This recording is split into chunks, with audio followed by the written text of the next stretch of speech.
सादगी में लिपटी कहानी मगर चटपटे किरदारों के साथ फुलेरा गांव प्राइम वीडियो पर लौट आया है। देश में लोकसभा चुनाव का माहौल है तो फुलेरा में भी पंचायती चुनाव की दस्तक हो गई है। चुनाव तो चुनाव होता है, देश का हो या ग्राम पंचायत का, सभी जीतने के लिए लड़ते हैं और उस रास्ते पर चलते हैं जो जीत की ओर ले जाता है। रास्ता नहीं हो तो बनाया जाता है, कभी सरकारी योजनाओं का लाभ पहुंचाकर तो कभी किसी विवाद के जरिए। फुलेरा में भी फिलहाल सियासत जोरों पर है। तो आइए दोस्तों, आज हम पंचायत वेब सीरीज के सीजन 3 को एक्सप्लेन करने वाले हैं। तो अगर वीडियो अच्छा लगे तो वीडियो को लाइक जरूर कीजिएगा और इसी तरह के वीडियोस पाने के लिए आप हमारे चैनल को सब्सक्राइब भी कीजिएगा ताकि आपको इसी तरह के लेटेस्ट और फ्रेश कंटेंट मिलते रहे। तो फर्स्ट एपिसोड की शुरुआत होती है जहां पर कि हम सचिव जी को उनके दोस्त के साथ देख पाते हैं और जैसा कि हमने सेकंड सीजन के लास्ट में देख चुके हैं कि विधायक जी से लड़ाई के चलते उन्होंने सचिव जी का ट्रांसफर जो है वो किसी दूसरे गांव में करवा दिया है, जिस वजह से सचिव जी जो है वो थोड़े से उदास है। तब सचिव जी का दोस्त एडवाइस देता है कि उसे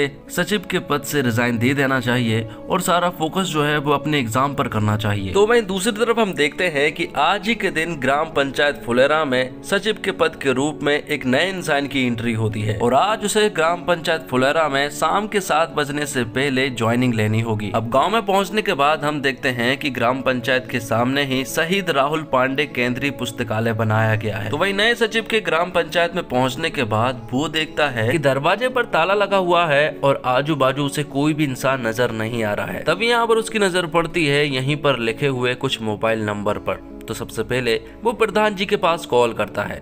प्रधान जी से बात करने के दौरान प्रधान जी उससे ठीक से बात नहीं करते हैं और कॉल कट कर देते हैं, जिसके बाद वो सहायक सचिव विकास के पास कॉल करता है और जैसे ही विकास को मालूम चलता है कि ये नए सचिव का नंबर है तो वो भी कॉल कट कर देता है।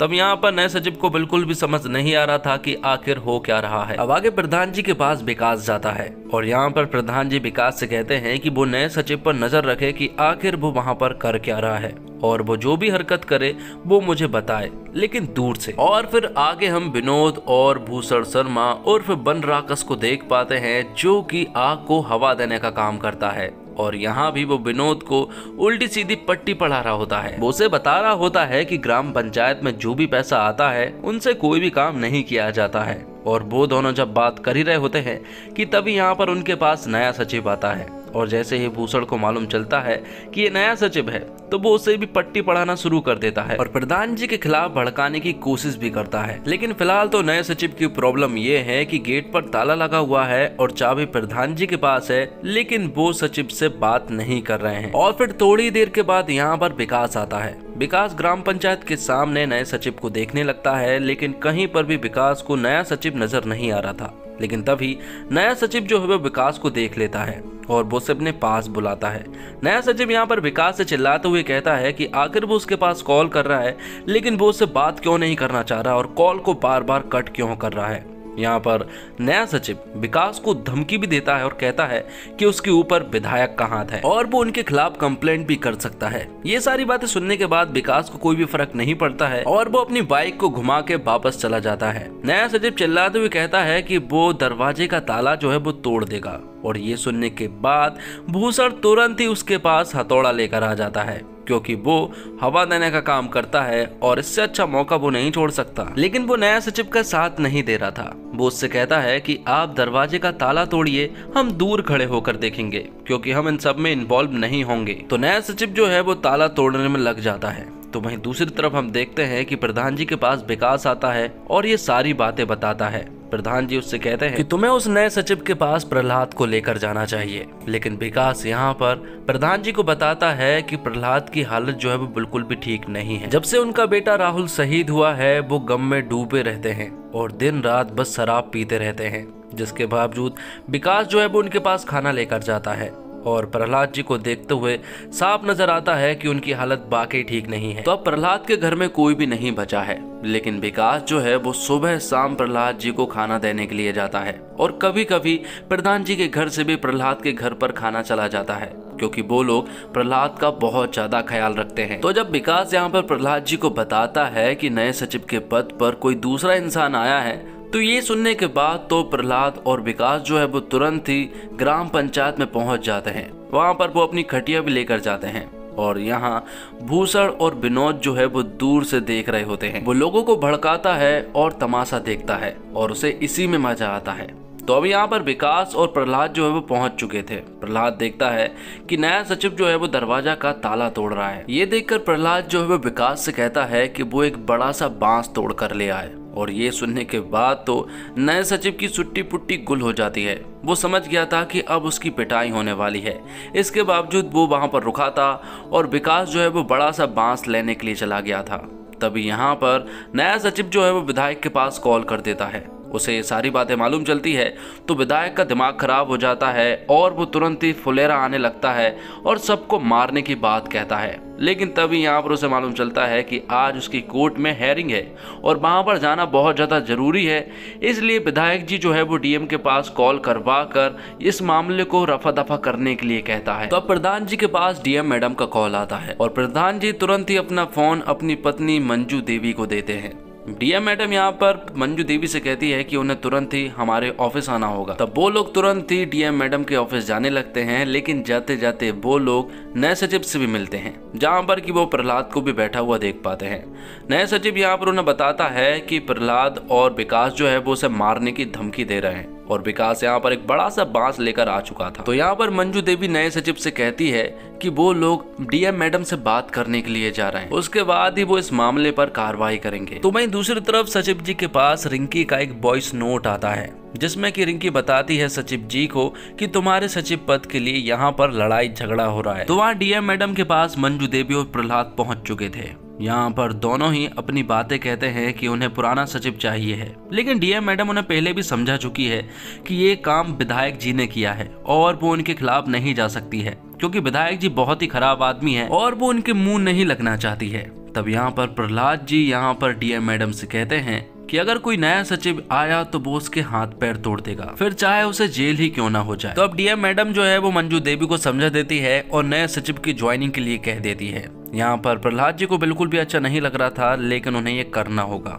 रात के समय में वो ग्राम पंचायत पहुंचते हैं, जहां पर कि वो लोग नए सचिव से मिलते हैं। नया सचिव उन्हें अपने तेवर बताने लगता है और कहता है कि उसके ऊपर विधायक का हाथ है, तो तुम लोग कुछ भी नहीं कर सकते हो। ये सुनने के बाद प्रहलाद जी को गुस्सा आ जाता है और वो उस बांस को उठाकर यहाँ पर नए सचिव का माथा फोड़ने लगते हैं। लेकिन तभी प्रधान जी के पास डीएम मैडम का कॉल आता है और वो उन्हें बताती है कि आज विधायक जी की कोर्ट में सुनवाई थी और एक केस के चलते वो दोषी पाए गए हैं, इसलिए उन्हें जेल हो गई है, जिस वजह से अब यहाँ पर नए सचिव के ऊपर से विधायक का हाथ हट चुका है। तो वो लोग नए सचिव को यहाँ से भगाने के लिए बोल देते हैं और दूर से ये सब कुछ भूषण और विनोद सब कुछ देख रहे होते हैं और यहाँ पर सभी ने उस नए सचिव को ग्राम पंचायत से यहाँ से रफा दफा कर दिया था। अब अगले दिन रिंकी जो है वो ये सारी बातें सचिव जी को बताती है। वो विधायक जी के केस के बारे में बताती है कि विधायक ने अपने पड़ोसी के कुत्ते को मार दिया है, जिस वजह से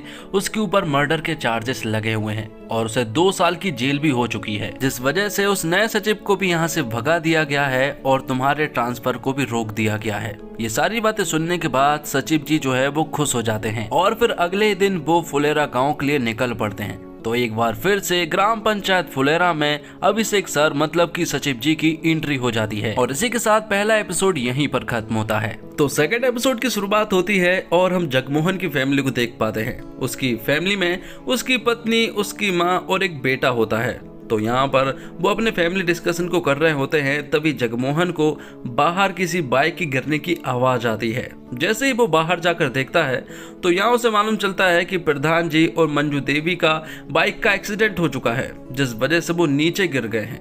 यहाँ पर जगमोहन उनकी मदद करता है और उनसे कहता है कि उन्हें ये सड़क बना लेनी चाहिए, क्योंकि अक्सर यहाँ पर हादसे होते रहते हैं। तो वहीं सचिव जी अपने पद पर वापस लौट चुके थे और यहाँ पर उनकी मुलाकात होती है सबसे पहले भूषण शर्मा और बनराकस से। यहाँ पर वो बनराकस से कहते हैं कि उनका हथौड़ा जो है वो ग्राम पंचायत में ही रह गया है, तो वो उसे लेकर चले जाए। लेकिन बनराकस मना कर देता है कि उसका कोई हथौड़ा नहीं है। तब यहाँ पर अभिषेक सर उससे कहते हैं कि उसे बहुत अच्छे से मालूम है कि वो हथौड़ा तुम्हारा ही है। तो यहाँ पर बनराकस अपना हथौड़ा लेकर जाने लगता है और यहाँ पर वो अपनी निगाहों से सचिव जी को भी घूर रहा था, जिसके बाद सचिव जी अपनी पढ़ाई में लग जाते हैं क्योंकि एग्जाम नजदीक है। तब यहाँ पर रिंकी उसके पास आती है। वो कहती है कि वो चाय पीने के लिए टंकी पर जा रही थी और इसलिए उसने सोचा कि वो तुमसे हाय कह दे। और वो उससे ये भी कहती है कि उसके पास एक्स्ट्रा चाय भी है, तो वो अगर पीना चाहे तो पी सकता है। लेकिन यहाँ पर सचिव जी कहते हैं कि अभी दिन के उजाले में कोई उन्हें देख लेगा तो बातें बनाएगा, इसलिए हम लोग शाम को 7 बजे के आसपास पी सकते हैं। लेकिन रिंकी कहती है कि रात को अंधेरा हो जाता है और फिर गांव भी ठीक से नहीं दिखता है, इसलिए रिंकी यहाँ से चली जाती है। और यहाँ पर अभिषेक सर मतलब कि सचिव जी बहुत अच्छे से समझ चुके थे कि रिंकी कहीं ना कहीं उसे पसंद करती है। वो बाहर देखते हैं और यहाँ पर रिंकी भी टंकी पर जाकर चाय नहीं पीती है, बल्कि वो भी वापस अपने घर चली जाती है। तो अब ग्राम पंचायत में सचिव जी और विकास होते हैं। विकास सचिव जी से कहता है कि वो खाना खाने के लिए घर जा रहा है, लेकिन हमेशा विकास टिफिन लेकर आया करता था। विकास उसे बताता है कि प्रहलाद जी के साथ वो खाना खा लेता है, क्योंकि वो अक्सर अकेले रहते हैं, इसलिए उनसे मिलना जुलना भी हो जाता है। यहाँ पर सचिव जी कहते हैं कि जाते जाते वो अपना बांस का डंडा लेकर जाए, तो विकास जो है वो उस डंडे को सचिवालय के ऊपर फेंक देता है। अब आगे हम देखते हैं कि जगमोहन की माँ जो है वो ग्राम पंचायत में आती है। जगमोहन की माँ काफी रो रही थी, तो यहाँ पर सचिव जी जो है वो उन्हें पानी पिलाते हैं और उनसे पूछते हैं कि आखिर हुआ क्या है। तो यहाँ पर जगमोहन की माँ बताती है कि उसके लड़के ने उसे घर से बाहर निकाल दिया है और बाजू में ही एक झोपड़ी है, उसी झोपड़ी में वो रहती है। तो वो चाहती है कि प्रधानमंत्री आवास योजना के तहत जो घर बनाए जाते हैं उसके लिए भी एक घर बना दिया जाए। तो सचिव जी इसके लिए हाँ कर देते हैं और जाते जाते वो जगमोहन की माँ को एक लौकी भी दे देते हैं ताकि वो घर पर जाकर कुछ खाना बना सके। तो अब जगमोहन के घर के बाहर जो बाइक से एक्सीडेंट हुआ था, उस वजह से मंजू देवी के पैर में मोच आ गई है और वो ठीक से चल भी नहीं पा रही है। तो यहाँ पर सचिव जी प्रधान जी को जगमोहन की माँ के बारे में सब कुछ बता देते हैं कि वो प्रधानमंत्री आवास योजना के तहत घर चाहती है, क्योंकि जगमोहन ने उसे घर से बाहर निकाल दिया है। तो यहाँ पर प्रधान जी सचिव जी से कहते हैं कि तुम्हें एक बार जगमोहन की माँ के घर जाना चाहिए और सब कुछ देख कर आना चाहिए। तो वो वहां जाने लगता है। तब यहाँ पर बीच में विकास मिलता है। विकास यहाँ पर सचिव जी से कहता है कि सुबह से प्रहलाद चा कहीं भी नहीं नजर आ रहे हैं, उन्हें ऐसा लगता है कि शायद वो कहीं दूर निकल गए हैं। तब यहाँ पर दोनों ही जगमोहन के घर पर पहुंचते हैं, जहाँ पर कि जगमोहन की माँ जो है वो एक छोटी सी झोपड़ी में रहती है और जगमोहन एक पक्के घर में रहता है। जगमोहन की माँ बाहर आती है और वो कहती है कि उसके बेटे ने उसे घर से बाहर निकाल दिया है, इसलिए उसे एक पक्का घर चाहिए। लेकिन जगमोहन की माँ जिस तरह से सचिव जी को बता रही थी, उसे देखते हुए सचिव जी को उसके ऊपर शक हो रहा था कि आखिर शायद ये झूठ बोल रही है। इसलिए सचिव जी जाने लगते हैं, लेकिन वो वापस आते हैं और वो जगमोहन की माँ से कहते हैं कि उन्होंने जो सुबह लौकी दी थी वो लौकी कहाँ पर है। तो यहाँ पर जगमोहन की माँ कहती है कि वो तो उसने खा गई। तब यहाँ पर उन्हें पूरी तरह से शक होता है, तो वो जगमोहन के घर में जाते हैं और कहते हैं कि उन्हें कुछ चीज ढूंढनी है और वो जगमोहन के घर पर लौकी ढूंढना शुरू कर देते हैं और ढूंढते ढूंढते उन्हें लौकी भी मिल जाती है, जिससे कि सचिव जी को मालूम चल जाता है कि वो लोग नाटक कर रहे हैं। उन्हें एक और पक्का घर चाहिए था, इसलिए वो ये सब कुछ नाटक कर रहे थे, क्योंकि जगमोहन का घर जो है वो एक छोटा सा घर है, इसलिए उन्हें एक और घर चाहिए। लेकिन यहाँ पर सचिव जी साफ मना कर देते हैं। तो जगमोहन यहाँ पर सचिव जी को धमकी देते हुए कहता है कि अगर उन्होंने मेरी बात नहीं मानी तो वो पूरे गांव में बता देंगे कि प्रधान जी और मंजू देवी जो है वो मेरे घर के सामने गिर गए थे, फिर पूरे गांव में उनका मजाक उड़ाया जाएगा। लेकिन सचिव जी उसकी बात ना सुन के सीधे सचिवालय आ जाते हैं, जहाँ पर की सारी बात प्रधान जी को बताई जाती है। प्रधान जी कहते हैं कि अगर पॉसिबल हो तो जगमोहन की माँ को हम एक घर दे सकते हैं, लेकिन सचिव जी कहते हैं कि ये पूरी तरह से इलीगल होगा और फ्रॉड के केस में उसकी नौकरी भी जा सकती है, इसलिए सचिव जी साफ मना कर देते हैं। तो अब प्रधान जी के पास कोई और चारा नहीं था, इसलिए वो मंजू देवी को सचिवालय लाने लगते हैं। उनसे ठीक से चलते नहीं बन रहा था और इसी की मजबूरी का फायदा जो है वो प्रधान जी उठाना चाहते थे। तो मंजू देवी भी यहाँ पर अभिषेक सर मतलब कि सचिव जी से कहती है कि उन्हें जगमोहन की माँ को घर दे देना चाहिए। लेकिन यहाँ पर सचिव जी उन्हें समझाने की कोशिश करते हैं कि अगर लोगों को मालूम चल गया कि वो लोग एक ही घर में रहते हैं तो हमारे ऊपर कार्रवाई हो सकती है। तो यहाँ पर प्रधान जी कहते हैं कि अगर हम दोनों की झूठ मूठ की लड़ाई करा दे और सचमुच ही जगमोहन की माँ को कुछ दिनों के लिए झोपड़ी में रहने के लिए कह दे तो उनके लिए ये काम हो सकता है। तो यहाँ पर सचिव जी को आखिरकार मानना ही पड़ता है। वो लोग तुरंत ही जगमोहन के घर पर पहुंचते हैं और उन्हें बताते हैं कि तुम्हें एक झूठ मूठ की लड़ाई करनी होगी और सभी को ऐसा लगना चाहिए कि ये लड़ाई रियल है और तुम्हारी माँ को कुछ दिनों के लिए झोपड़ी में रहना होगा, ये सुनने के बाद जगमोहन भी उनकी बातों को मान लेता है और उनके जाने के बाद थोड़ी ही देर के बाद जगमोहन जो है वो अपनी माँ से लड़ाई करने लगता है और उन्हें बेरहमी के साथ झोपड़ी में जाने के लिए मजबूर करने लगता है। ये सब कुछ गांव के वासी भी देख रहे थे ताकि सभी को ये सब कुछ रियल लगे और उनका काम आसानी से हो जाए। लेकिन जगमोहन की माँ को जगमोहन ने जब बाहर भेजा तो जगमोहन को बहुत बुरा लगा। रात को उसकी नींद उड़ चुकी थी। अपनी माँ को झोपड़ी में छोड़ने के बाद जगमोहन जो है वो रात भर घर के बाहर ही ऐसे ही बैठा रहा। जिसके बाद रात को ही सचिव जी जो है वो यहाँ पर दमयंती देवी मतलब कि जगमोहन की माँ का आवास योजना का फॉर्म भर देते हैं। जिसके बाद वो चाय पीने के लिए टंकी पर जाने लगते हैं और जब वो टंकी पर जा ही रहे होते हैं कि तभी यहाँ पर उनकी मुलाकात होती है रिंकी से और वो भी टंकी पर चाय पीने के लिए जा रही होती है। दोनों ही टंकी पर चाय पीने के लिए जाने लगते हैं। लेकिन तभी यहाँ पर सचिव जी की नजर पड़ती है प्रहलाद चा पर, जो कि दिन भर से गायब थे और वो टंकी पर थे। तब सचिव जी रिंकी को उसके घर भेज देते हैं और वो प्रहलाद चा को आराम से नीचे उतार लेते हैं। जिसके बाद वो प्रधान जी और विकास के पास कॉल करते हैं और फौरन ही यहाँ पर उन्हें बुलाते हैं क्योंकि प्रहलाद चा की हालत जो है वो काफी खराब थी। लेकिन एक कॉल पर ही प्रधान जी और विकास तुरंत ही यहाँ पर आ चुके थे क्योंकि वो लोग फैमिली हैं और प्रहलाद चा को प्रधान जी जो है वो अपने घर पर ले जाते हैं जहाँ पर कि मंजू देवी भी उसका बहुत ही अच्छे से ख्याल रखती है।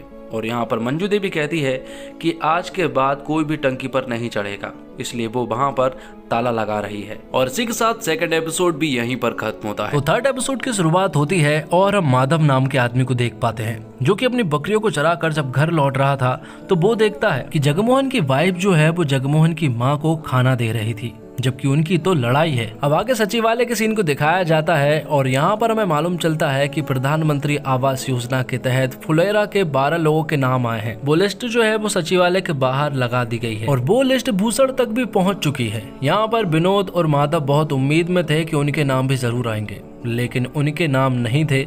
12 लोग बिल्कुल अलग थे, जिनमें से भूषण यहाँ पर उन दोनों को बताता है कि यहाँ पर बहुत ज्यादा भेदभाव हुआ है। फुलेरा पूरब और पश्चिम में बटा हुआ है और जिन 7 लोगों के नाम आए हैं वो पश्चिम फुलेरा से हैं और पश्चिम फुलेरा से ही प्रधान जी को सबसे ज्यादा वोट मिलते हैं और पूर्व फुलेरा में सिर्फ 4 लोगों के नाम शामिल है। तो एक नाम बचता है और वो नाम जो है वो जगमोहन की माँ का है, जो कि गांव के आउटसाइड में है। लेकिन माधव यहाँ पर भूषण को जगमोहन की असलियत के बारे में बता देता है कि जगमोहन की पत्नी जो है वो उसकी माँ को खाना देने के लिए जा रही थी, मतलब कि ये एक फ्रॉड का काम है। जैसे ही भूषण को ये सारी बातें मालूम चलती है तो वो तुरंत ही सचिवालय की तरफ भागता है और वो सचिव जी से कहता है कि 12 लोगों की लिस्ट में से एक नाम गलत है। और माधव ने जो कुछ भी देखा था वो सब कुछ सचिव जी को बता देते हैं और अब भूषण जो है वो बखेड़ा खड़ा करने के लिए पूरी तरह से रेडी था। वो तुरंत ही जगमोहन के घर की तरफ निकलता है। ये देखकर सचिव जी भी तुरंत अपनी प्लानिंग में लग जाते हैं और तुरंत ही जगमोहन के पास कॉल कर उसे सब कुछ समझा देते हैं कि आखिर आगे उसे करना क्या है। अब थोड़ी देर के बाद भूषण, विनोद और माधव जो है वो जगमोहन के घर पर पहुंच चुके थे।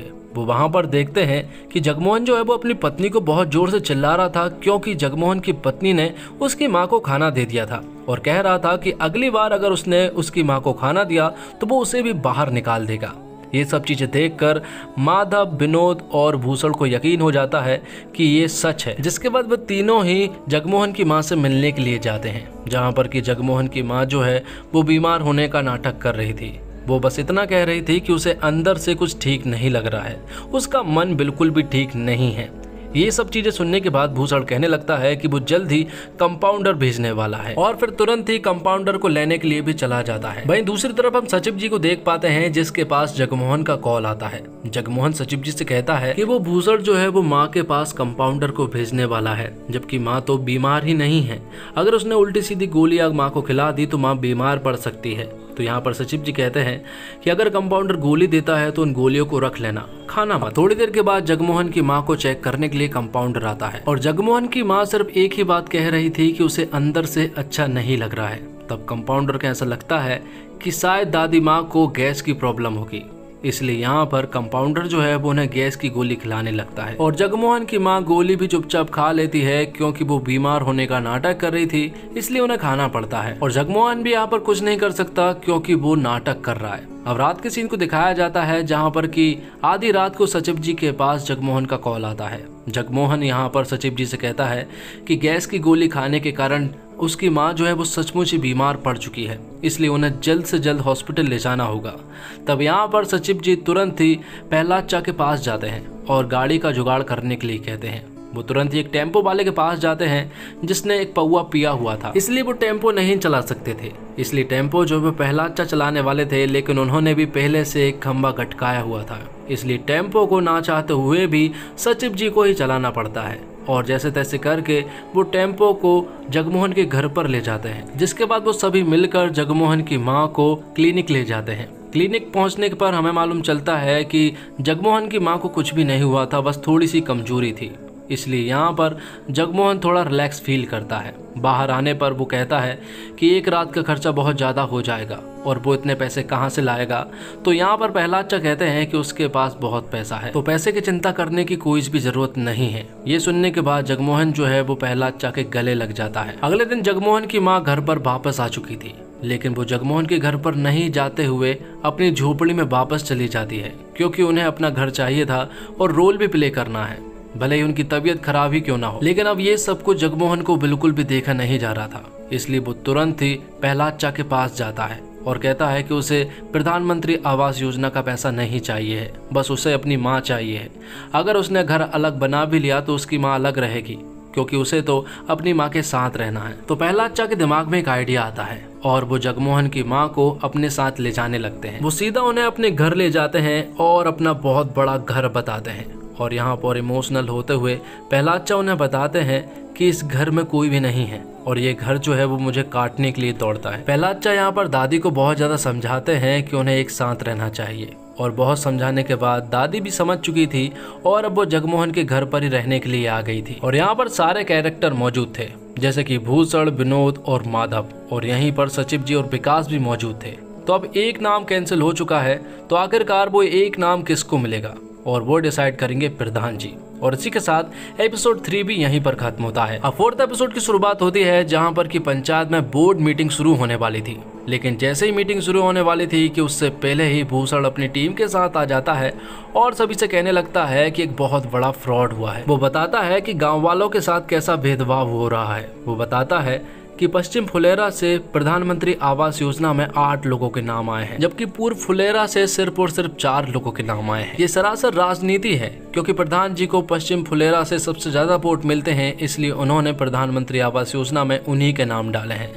यहाँ पर भूषण जो है वो प्रधान जी को बहुत ही ज्यादा उल्टी सीधी बातें सुनाता है और हद से ज्यादा बेइज्जती कर देता है, जिससे कि प्रधान जी का भी मुंह पूरी तरह से उतर जाता है। और यहीं पर भूषण जो है वो अगले प्रधान की दावेदारी भी पेश कर जाता है, जिसके बाद हम सचिव जी को देख पाते हैं, जो कि रिंकी के पास कॉल करता है। रिंकी यहाँ पर सचिव जी को बताती है कि घर में बहुत बुरा हाल है, मम्मी पापा बुरी तरह से लड़ रहे हैं, इसलिए उसका मन कर रहा है कि वो फकौली बाजार चली जाए, लेकिन कैसे जाए ये समझ नहीं आ रहा है। इसलिए सचिव जी रिंकी से कहते हैं कि वो उसे छोड़ देगा और वो भी बाजार घूम आएगा। तो वही मंजू देवी और प्रधान जी का झगड़ा जो है वो बढ़ता जा रहा था और वो रुक ही नहीं रहे थे। दोनों एक दूसरे को बुरी बुरी बातें सुना रहे थे। तो वहीं दूसरी तरफ सचिव जी और रिंकी जो है वो फकौली बाजार घूमने के लिए निकल पड़ते हैं। दोनों आपस में बहुत सारा टाइम स्पेंड करते हैं और कुछ मंदिर भी घूम कर आते हैं। यहाँ पर दोनों डिस्कस करते हैं, क्योंकि रिंकी को MBA करना है, जबकि वो पढ़ाई में ज़्यादा तेज नहीं है। इसके बावजूद सचिव जी रिंकी को सपोर्ट करते हैं, क्योंकि सचिव जी भी कहीं ना कहीं रिंकी को पसंद करते हैं और रिंकी भी कहीं ना कहीं सचिव जी को पसंद करती है। अब आगे हम देखते हैं कि भूषण की पूरी टोली, मतलब कि विनोद, माधव और उनकी धर्मपत्नी जो है वो विधायक जी से मिलने के लिए जा रहे थे, क्योंकि वो हाल ही में बेल पर लौटे हैं। इसलिए वो उनसे कहने वाले थे कि अगला प्रधान जो है वो वही बनने वाले हैं और उन्हें बदला लेने में आसानी होगी। जिसके बाद वो तुरंत ही विधायक जी के पास पहुंच जाते हैं। विधायक जी यहाँ पर उनसे बात करते हैं और बताते हैं कि वो उनकी किस तरह से मदद कर सकते हैं। तो यहाँ पर भूषण उन्हें बताता है कि वो फुलेरा गांव से शांति का प्रस्ताव लेकर आया है और फुलेरा में अगले प्रधान की दावेदारी भी रखना चाहता है, जिस पर विधायक जी कहते हैं कि इसमें हमारा क्या फायदा होगा। तो यहाँ पर भूषण उन्हें बताता है, प्रधान जी और सचिव ने आपकी बहुत बेइज्जती की है आप उन सभी का बदला ले सकते हैं मुझे प्रधान बनाकर। सिर्फ आपको एक काम करना होगा और वो काम ये होगा कि आपको फुलेरा की सड़क बनानी होगी। जिस पर कि विधायक जी मान जाते हैं और कहते हैं कि उनके ऊपर विधायक का फुल सपोर्ट रहेगा। और प्रधान बनने से पहले ही यहाँ पर विनोद और माधव जो है वो आपस में झगड़ने लगते हैं उप प्रधान को लेकर, लेकिन बाद में सभी लोग शांत हो जाते हैं। अब आगे हम देखते हैं सचिवालय में सचिव जी और विकास को। तभी यहाँ पर प्रहलाद चाहते हैं और वो उनसे पूछते हैं कि आखिरकार प्रधान जी कहाँ पर हैं। उनके हालचाल किसी ने भी नहीं पूछे थे क्योंकि उनकी हालत भी थोड़ी ठीक नहीं है, क्योंकि पूरे गांव के सामने भूषण ने उनकी बेइज्जती की है और उन्हें कुछ भी समझ नहीं आ रहा था। तभी व्हाट्सएप के पंचायत ग्रुप में हाय का मैसेज आता है जो कि प्रहलाद चा ने किया था, और देखते ही देखते विकास और सचिव जी भी मैसेज हाय कर देते हैं। जिसके बाद तो सभी को मालूम है कि आगे क्या होने वाला है और वो सभी मिलकर शराब पीते हैं। यहाँ पर प्रहलाद चा प्रधान जी से कुछ बात करने वाले थे। वो कहते हैं कि हमसे गलती तो जरूर हुई है क्योंकि पश्चिम फुलेरा में हमने 8 लोगों के शामिल कर दिए हैं। इसमें आपकी भी गलती है और मेरी भी गलती है, लेकिन गांव वाले मेरी गलती नहीं मानते हैं, वो भी राहुल की वजह से। सभी को ऐसा लगता है कि मैं राहुल के चक्कर में सिंपैथी ले रहा हूँ, इसलिए वो फैसला लेते हैं कि वो अगले उप प्रधान के चुनाव में भी हिस्सा नहीं लेंगे। और तभी हम यहाँ से भूषण की टोली को जाता हुआ देख पाते हैं। वो जाते जाते कहते हैं कि जब मैं प्रधान बन जाऊंगा तो सबसे पहले यहाँ की बैठक व्यवस्था को अलग करवाऊंगा। और इसी के साथ एपिसोड 4 भी यहीं पर खत्म होता है। तो 4th एपिसोड की शुरुआत होती है और हम देखते हैं विनोद और माधव को, जो कि भूषण के घर पर आते हैं क्योंकि उन्हें खबर मिली है कि प्रहलाद चा अगले इलेक्शन का हिस्सा नहीं होंगे और वो उप प्रधान का चुनाव भी नहीं लड़ेंगे। ये बात जब भूषण सुनता है तो वो खुश हो जाता है और इसी चीज का फायदा उठाते हुए भूषण जो है वो पंचायत ऑफिस में एक मीटिंग करवाता है। ये मीटिंग की खबर जब प्रधान जी को मालूम चलती है तो वो बहुत गुस्सा होते हैं कि आखिर भूषण कौन होता है मीटिंग करवाने वाला। क्या वो प्रधान है, क्या वो सचिव है या फिर उप प्रधान है? ना तो वो वार्ड का मेंबर है तो फिर वो मीटिंग क्यों करवा रहा। लेकिन प्रधान जी को भूषण की मीटिंग में शामिल होना पड़ता है जो कि पंचायत ऑफिस में होती है, जहाँ पर की सारे वार्ड के मेंबर मौजूद थे। आखिर सबको समझ नहीं आ रहा था कि आखिर भूषण ने मीटिंग क्यों रखी है। थोड़ी ही देर के बाद यहाँ पर भूषण आता है और वो आते से ही प्रधान जी से कहता है कि विधायक जो है वो हमारे साथ शांति समझौता करना चाहता है, क्योंकि अगला विधायक भी जरूर वही बनेंगे और अगर वो बनते हैं तो फुलेरा की सड़क भी बन जाएगी। लेकिन ये बात सुनने के बाद प्रधान जी खूब हंसते हैं क्योंकि पिछले सीजन में उनके रिश्ते पूरी तरह से बिगड़ चुके थे, इसलिए विधायक जो है वो उनके साथ आखिर शांति समझौता क्यों करेगा। तो भूषण कहता है कि अगर विधायक शांति समझौता करना चाहता है और इसमें हमारा फायदा हो रहा है तो इसमें क्या प्रॉब्लम है। तो आगे अब सभी लोग मान जाते हैं और विधायक की एक कंडीशन है, वो कहते हैं कि शांति समझौते के वक्त वो सफेद कबूतर उड़ाएंगे। तो अब प्रधान जी इस चीज से बिल्कुल भी खुश नहीं है कि विधायक जी उनसे शांति समझौते कर रहे हैं, क्योंकि उनके रिश्ते बिल्कुल भी ठीक नहीं। तो यहाँ पर प्रहलाद चा कहते हैं कि उन्हें सरकार की तरफ से 50 लाख रुपए मिले हैं तो उन पैसों से वो सड़क बना सकते हैं। लेकिन प्रधान जी कहते हैं कि सड़क तो सरकारी फंड से ही बनेगी। तो अब वो विधायक के आने की सारी तैयारी करने लगते हैं और उन्हें कबूतर का भी जुगाड़ करना है। ये बात जब प्रहलाद चा सुनते हैं तो वो बहुत हंसते हैं और इस सीजन में हमने प्रहलाद चा को पहली बार हंसते हुए देखा। और ये सब चीजें देखकर प्रधान जी और सचिव और विकास भी देखकर बहुत खुश होते हैं। तो अब आगे हम देखते हैं कि आज विधायक जी की एंट्री होने वाली है फुलेरा गांव में, इसलिए मंजू देवी जो है वो विधायक का खाना बनाने लगती है और खाने में आज लौकी नहीं बल्कि कटहल बनेगा। इसलिए रिंकी जो है वो विकास के घर से कटहल लेकर आ जाती है। रास्ते में उन्हें सचिव जी और विकास मिलते हैं जो कि कबूतर लेने के लिए जा रहे थे। तो वो बम बहादुर के पास कबूतर खरीदने के लिए पहुंचते हैं, जहाँ पर कि बम बहादुर जो है वो कबूतरों को पालने का काम करता है। बम बहादुर यहाँ पर एक कबूतर की कीमत जो है वो 1000 बताता है, क्योंकि उसे उसके कबूतर जो है वो बहुत प्यारे हैं। जिस पर कि सचिव जी उसे 500 रुपए देते हैं और कहते हैं कि विधायक जी जब इस कबूतर को उड़ाएंगे तो इस कबूतर को तुम वापस ले लेना। दूसरी तरफ भूषण और उसकी पत्नी पंचायत ऑफिस जाने के लिए पूरी तरह से रेडी थे, क्योंकि आज जो है वो विधायक जी आने वाले हैं और उनके लिए एक बहुत बड़ा दिन है। इसलिए वो सच समझ कर पूरी तरह से तैयार होकर पंचायत ऑफिस पहुंच जाते हैं और यहाँ पर मंजू देवी और प्रधान जी को टोंट भी कसने लगते हैं। और यहाँ पर प्रधान जी भी पूरी तरह से रेडी थे विधायक जी के इंतजार में। और फिर थोड़ी देर के पश्चात ही फुलेरा गांव में विधायक जी की एंट्री भी हो जाती है।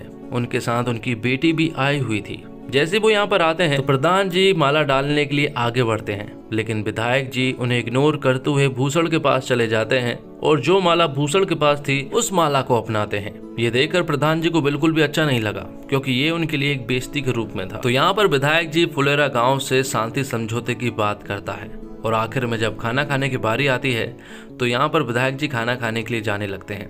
तो बीच में प्रधान जी और मंजू देवी कहती हैं कि उन्होंने खाना बनाया है, लेकिन विधायक जी कहते हैं कि हम जरूर खाते, लेकिन आज का खाना वो विनोद के घर पर खाएंगे। ये देखकर प्रधान जी समझ जाते हैं कि ये एक सोची समझी चाल है और ये सब कुछ भूषण कर पा रहा है। आगे हम देखते हैं कि विधायक जी विनोद के घर पर पहुंच जाते हैं, जहां पर खाने के रूप में विनोद ने बकरा बनाया था। लेकिन जब से विधायक जी के ऊपर कुत्ता मारकर खाने का आरोप लगा है, तब से वो मांस नहीं खाते हैं, लेकिन इसके बावजूद वो बकरा खा लेते हैं और फोटो भी खिंचा लेते हैं। और फिर आखिर में पंचायत ऑफिस में फाइनल शांति समझौते की मीटिंग होने वाली थी। यहाँ पर विधायक जी शांति समझौते की बात करते हैं और साथ ही साथ वो भूषण की खूब ज्यादा तारीफ भी करते हैं, जो देखकर भूषण काफी खुश हो जाता है। पर सबको मालूम है कि भूषण कैसा आदमी है। तो विधायक जी आगे कहते हैं कि वो अगला इलेक्शन तो जीत ही जाएंगे, और जैसे ही वो जीतते हैं तो वो सबसे पहले फुलेरा की रोड भी बनवा देंगे। तो शांति समझौता पूरी तरह से सही रहा। विधायक जी आखिर में कहते हैं कि वो अब कबूतर उड़ाएंगे। जैसे ही वो कबूतर को देखते हैं तो वो कहते हैं कि ये तो काला कबूतर है, जबकि वो तो सफेद कबूतर उड़ाना चाहते थे। लेकिन फिर भी आखिर में वो कबूतर उड़ाने लगते हैं और वो अपने साथ भूषण को भी खड़ा कर लेते हैं।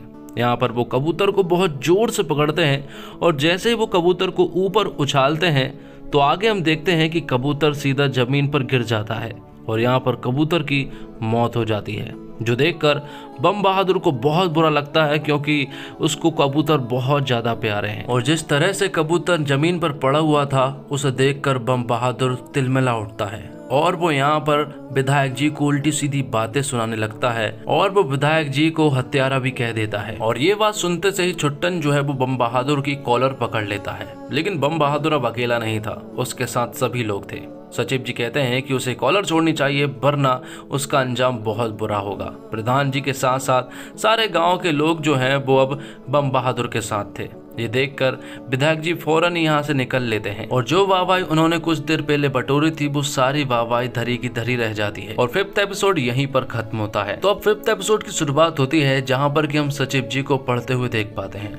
तभी रात को 8 बजे के आसपास उनके दरवाजे पर कोई आता है और वो दरवाजे पर दरअसल में रिपोर्टर थे। रिपोर्टर कहते हैं कि हमें खबर मिली है कि विधायक जी ने बम बहादुर का कबूतर मार दिया है, इसलिए वो बम बहादुर का इंटरव्यू लेना चाहते हैं। लेकिन उससे पहले वो ये जानना चाहते हैं कि क्या ये खबर बिल्कुल सही है।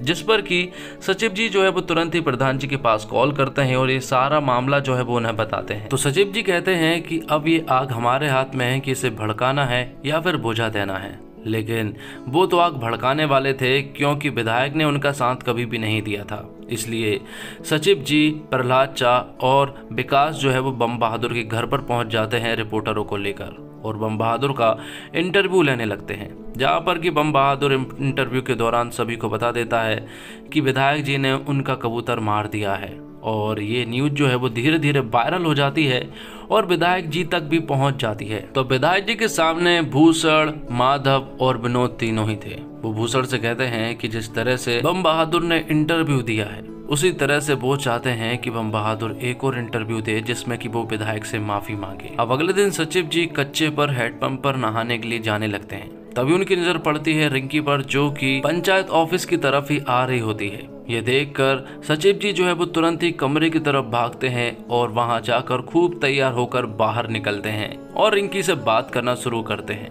रिंकी दरअसल यहाँ पर MBA की कुछ किताब लेने के लिए आई थी, क्योंकि वो MBA करना चाहती थी। लेकिन इतनी सारी मोटी मोटी बुक को देखकर वो घबरा जाती है और एक सिंपल सी बुक मांगती है।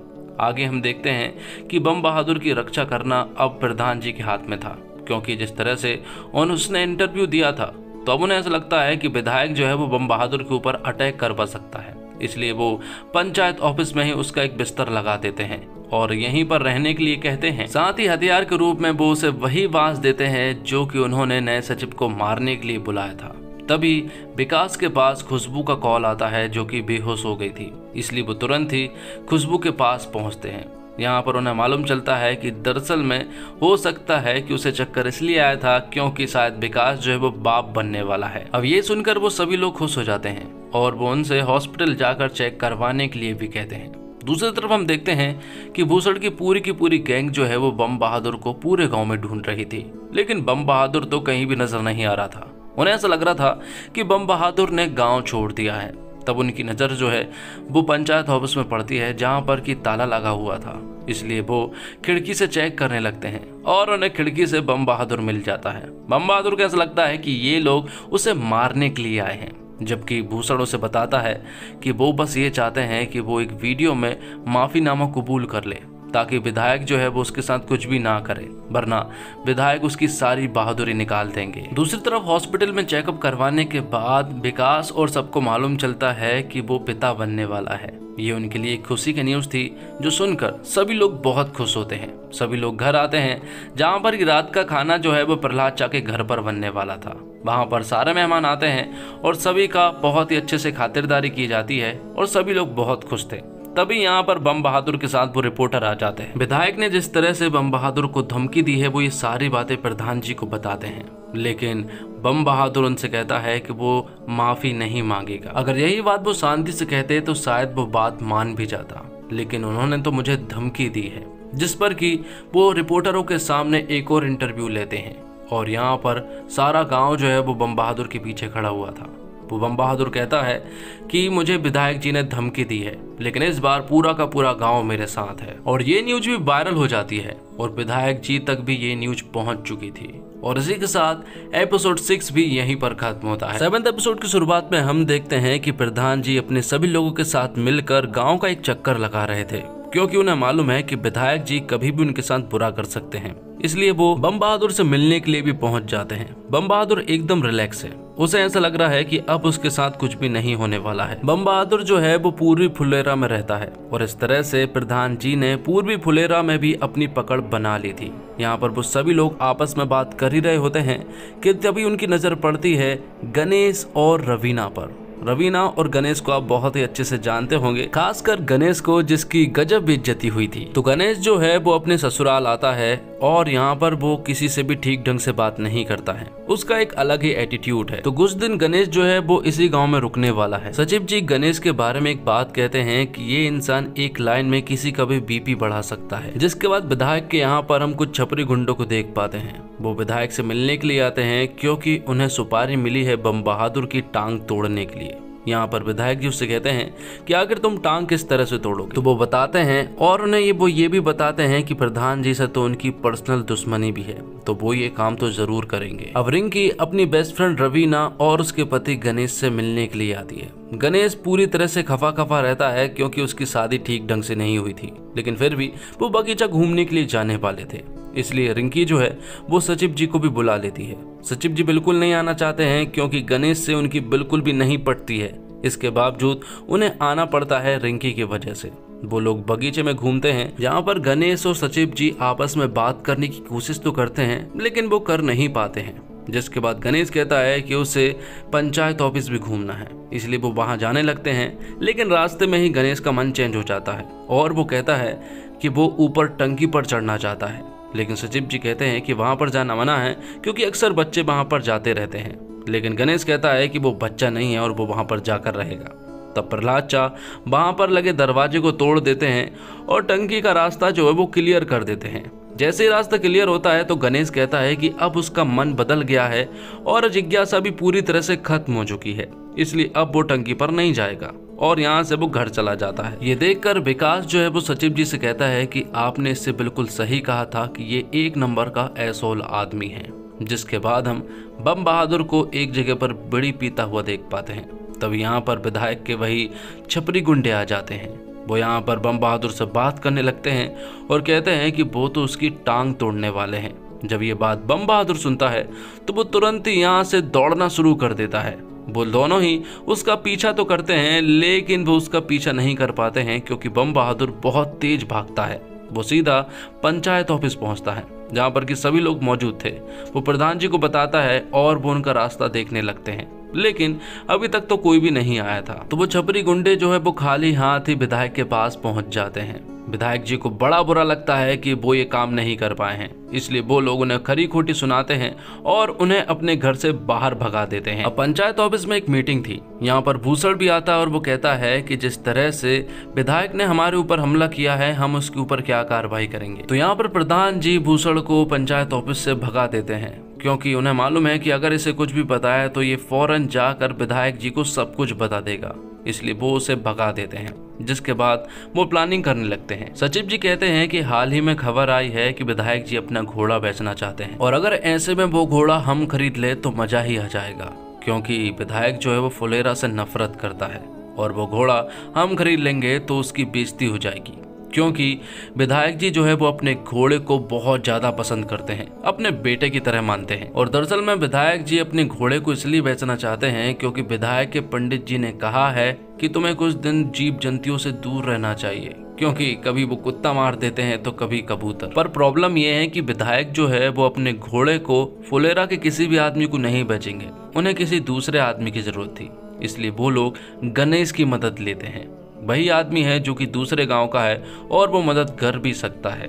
तब यहाँ पर प्रहलाद चा 5 लाख रुपए लेकर आ जाते हैं घोड़े को खरीदने के लिए। वो यहाँ पर पैसा खर्च नहीं कर रहे थे क्योंकि उन्हें घोड़ा पसंद था, इसलिए वो खर्च कर रहे थे। गणेश के साथ रवीना और रिंकी भी जाने वाली थी और साथ में सचिव जी भी। थोड़ी देर के बाद ही गणेश जो है वो पूरी तरह से रेडी होकर आ जाता है।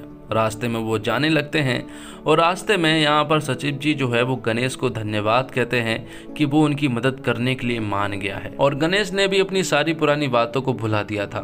साथ ही वो सचिव जी से कहता है कि वो रिंकी के साथ पीछे जाकर बैठ जाए और रवीना भी यही चाहती थी, इसलिए उन दोनों को पीछे बिठाल दिया जाता है और उन्हें मालूम है कि दोनों एक दूसरे को पसंद करते हैं, इसलिए उन दोनों को वो साथ में रखना चाहते थे। साथ ही वो कहते हैं कि जब वो घोड़ा की खरीदी करने जाएंगे तो वो मार्केट घूमने के लिए चले जाएं, जिसके बाद गणेश और रवीना जो है वो घोड़ा खरीदने के लिए पहुंच जाते हैं। यहाँ पर हम देखते हैं कि गणेश को घोड़े की अच्छी खासी नॉलेज है और उस घोड़े का दाम लगभग 5 लाख रुपए के आसपास था, तो वो लोग उस घोड़े को खरीद लेते हैं। लेकिन यहाँ पर विधायक जी जो है वो अपने घोड़े के साथ बहुत रोते हैं। वो अपने घोड़े को बेटे की तरह मानते हैं, इसलिए उनका बिल्कुल भी मन नहीं हो रहा था कि अपने घोड़े को वो अपने से अलग कर ले। लेकिन फिर भी विधायक जी को घोड़े को दूर तो भेजना होगा क्योंकि पंडित जी ने कहा है। जिसके बाद गणेश जो है वो घोड़े को फुलेरा लेकर आ जाता है, जहाँ पर कि सभी लोग गणेश को अपने कंधे पर उठा लेते हैं और उसकी जय जयकार करने लगते हैं, क्योंकि उसने ये बहुत बड़ा काम किया था और सभी लोग यहाँ पर गणेश की तारीफ कर रहे थे। गणेश भी फूला नहीं समा रहा था और थोड़ी देर के बाद ही वो सभी लोग मिलकर घोड़े को लेकर गांव में घूमने लगते हैं। लेकिन तभी ये सब कुछ होता हुआ भूसड़ देख लेता है और वो तुरंत ही ये सारी खबर विधायक जी को बता देता है। विधायक जी जब ये खबर सुनते हैं तो वो आग बबूला हो जाते हैं। आज तक उन्होंने जितना कभी गुस्सा नहीं किया था उन्होंने आज किया था और वो सारे हथियार और बंदूकों को लेकर फुलेरा की तरफ बढ़ते हैं। आज तो वो फुलेरा में खून की होली खेलने वाले थे, लेकिन तभी रास्ते में भूसड़ मिलता है। भूसड़ हाथ जोड़कर विधायक जी से विनती करता है कि वो फुलेरा के ग्राम वासियों का कुछ भी ना करें, लेकिन विधायक जी ने तो पूरी तरह से ठान लिया है कि वो तो सबको मार गिराएंगे। इसके बावजूद वो 2 घंटे का टाइम देते हैं कि 2 घंटे के अंदर अगर उनका घोड़ा उन्हें मिल गया तो वो यहाँ से चुपचाप चले जाएंगे, वरना वो सभी को मार डालेंगे। ये सुनकर भूसड़ जो है वो तुरंत ही पंचायत ऑफिस आता है और वो बताता है कि विधायक जी हथियारों से लैस अपनी पूरी की पूरी फौज लेकर आए हैं। अगर उनका घोड़ा वापस नहीं किया गया तो वो सभी को मार डालेंगे। लेकिन फुलेरा की भी कोई इज्जत है, अगर वो घोड़े को इस तरह से वापस कर देंगे तो ये उनकी हार होगी। इसलिए सभी लोग डिसाइड करते हैं कि वो भी पूरी तरह से तैयार होंगे और वो घोड़े को वापस नहीं करेंगे। बस पहली गोली हमारी तरफ से नहीं चलेगी। जिसके बाद जिसके घर जो भी हथियार है वो सभी को इकट्ठा करने लगे। सभी लोग अपने अपने हथियार लेकर पंचायत ऑफिस के पास पहुंच जाते हैं और खड़े हो जाते हैं और गांव के सभी लोग भी उनका साथ दे रहे थे। तो अब विधायक जी से लड़ने के लिए गांव के सभी लोग पूरी तरह से रेडी थे। यहाँ पर हम देखते हैं भूसड़ को, जो कि कहता है कि अब टाइम आ गया है बलिदान का। राजनीति में सबसे बड़ा काम होता है बलिदान। जिसके बाद हम देखते हैं कि सभी लोग विधायक जी का इंतजार कर रहे थे। विधायक जी तो नहीं आते हैं, लेकिन यहाँ पर भूसड़ की टोली आ जाती है और वो पंचायत ऑफिस के सामने चटाई बिछाकर बैठ जाते हैं और कहते हैं कि पहली गोली हम खाएंगे। अब ये बात जब डीएम मैडम को मालूम चलती है कि विधायक जी जो है वो फुलेरा में आतंक मचाने जा रहे हैं, तो यहाँ पर वो कुछ ऑफिसरों को भेजते हैं, लेकिन विधायक जी उनकी भी बात नहीं मानते हैं। तो वो ऑफिसर फुलेरा गाँव में आ पहुँचते हैं। वो यहाँ पर प्रधान जी से बात करते हैं, लेकिन ये लोग भी बिल्कुल भी नहीं मान रहे थे। और वो जब बात कर ही रहे होते हैं कि तभी यहाँ पर विधायक जी अपनी पूरी की पूरी फौज की एंट्री करते हैं, जहाँ पर सभी के पास हथियार थे। और यहाँ पर प्रधान जी भी डटने नहीं वाले थे, उनके पास भी अच्छी खासी फौज थी। दोनों एक दूसरे के ऊपर गन तान देते हैं। हालांकि किसी ने भी गन चलाई नहीं थी, दोनों एक दूसरे को डरा रहे थे। और इसी गर्मा गर्मी के बीच विधायक जी के पास डीएम मैडम का कॉल आता है। यहाँ पर विधायक जी डीएम मैडम से बात करते हैं और वो उनकी बात करवाती है सांसद से।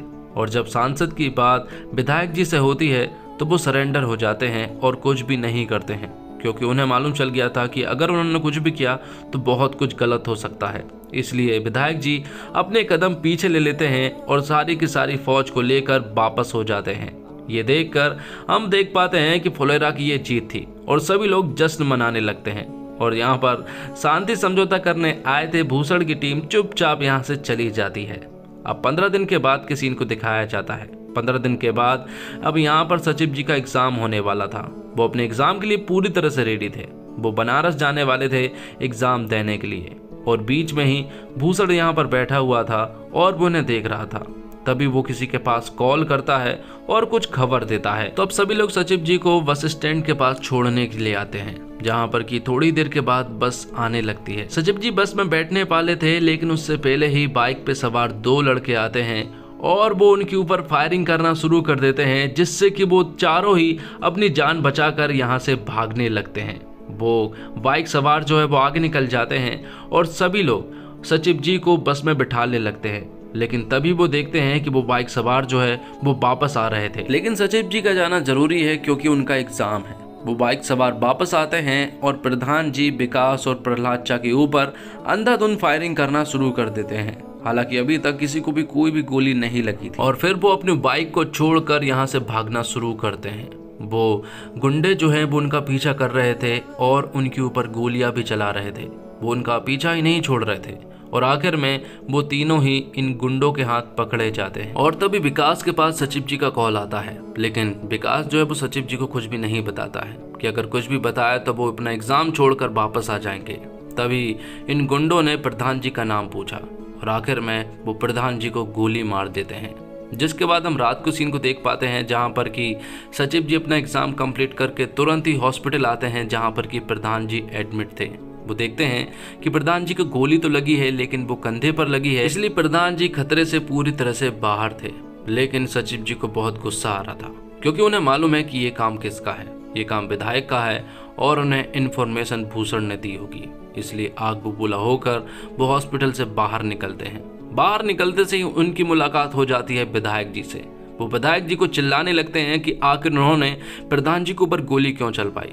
विधायक जी कहते हैं कि अगर उन्होंने गोली चलवाई होती तो आज प्रधान जी जिंदा नहीं होते। यहाँ पर दोनों के बीच गर्मा गर्मी हो गई थी और यहाँ पर भूषण जो है वो उल्टी सीधी बातें कह रहा था, लेकिन ये बातें सुनकर सचिव जी जो है वो भूषण को एक तमाचा दे मारते हैं, क्योंकि भूषण बहुत देर से प्रधान जी के बारे में उल्टा सीधा बकवास कर रहा था। जिसके बाद यहाँ पर उन दोनों पक्षों के बीच में लड़ाई शुरू हो जाती है। भूषण और सचिव जी एक दूसरे को पूरी तरह से मार रहे थे, तो कोई लठ लेकर एक दूसरे के ऊपर हमला कर रहा था। यहाँ पर विधायक जी भी लठ लेकर जंग में उतर आए थे, लेकिन सचिव जी विधायक जी को भी बहुत बुरी तरह से मारते हैं। आखिर में दोनों पक्षों को जेल हो जाती है और दोनों पक्ष जो है पुलिस स्टेशन में बैठे हुए थे और यहीं पर बैठे बैठे वो देखते हैं एक न्यूज, जहाँ पर कि डीएम मैडम जो है वो इलेक्शन के बारे में बताती है। वो इलेक्शन की अनाउंसमेंट करती है कि इलेक्शन में क्या नहीं करना है और क्या करना है। इस पंचायती चुनाव की अनाउंसमेंट की न्यूज सुनकर प्रधान जी को भी होश आ चुका था, लेकिन सबसे बड़ी बात यह है कि आखिर प्रधान जी को गोली किसने मारी। अगर आपको मालूम हो तो कमेंट्स बॉक्स में जरूर बताइएगा। और इसी के साथ ये वेब सीरीज यहीं पर खत्म होगी। उम्मीद करता हूँ दोस्तों आपको ये वेब सीरीज पसंद आई होगी। अगर अच्छी लगी हो तो वीडियो को लाइक जरूर कीजिएगा और चैनल को सब्सक्राइब भी कीजिएगा। अगर वीडियो में कुछ गड़बड़ी लगी हो तो कमेंट्स बॉक्स में जरूर बताइएगा, ताकि मैं उन्हें सुधार करने की कोशिश करूं। मिलते हैं एक और कमाल की वीडियो के साथ, तब तक के लिए आप हमारे चैनल के साथ बने रहिए। धन्यवाद। जय हिंद, जय भारत, जय श्री राम।